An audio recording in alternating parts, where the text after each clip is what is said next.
Hello everyone, this is Josephine. Welcome to my YouTube channel. A month ago, nag-post ako regarding dun sa Bluetooth printer natin na hindi nag-print. Itinuro ko doon kung paano mag-calibrate or mag-reset ng printer natin.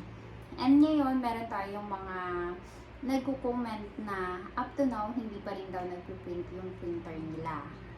So, bigyan ko lamang po kayo ng reason kung bakit hindi po nag-print yung printer natin. Number 1 is madumi. Opo, madumi po yung printer natin coming from the fiber dito sa papel na to. Ito po kasi may mga small fiber na napupunta dun sa laser natin dahilan kung bakit hindi po siya nag-print or nag-i-stop siya mag-print. So, magkakaroon po kayo ng routine na linisin po yung papel na, yung printer natin. Pili po kayo sa mga legit stores like Lazada or Shopee stores na wipes panlinis dun sa printer natin. Magkakaroon po kayo ng routine na linisin siya. Kasi yung mga small fibers nito napupunta dun sa laser natin, dun sa loob ng printer natin, na nagiging dahilan kung bakit nag-i-stuck or hindi nag-print yung printer natin.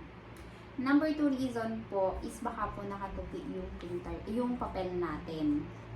Tulad po nito. Katupi po siya or may punit po. Isa rin po sa nagiging dahilan kung bakit hindi po siya nag-print or nag-error po siya ng printing. Number 3 po, reason kung bakit hindi po natin nag-print ang printer natin. Kung ganito po, yung printer na gamit ninyo. Yan. Opicam. Ito po ay very sensitive. Sobrang sensitive po nito. Kung bubuksan niyo siya, yan, gagamitin niyo po ito, diba? Ipipress niyo po ito. And then, kung i-close niyo siya, i-press niyo rin po ito.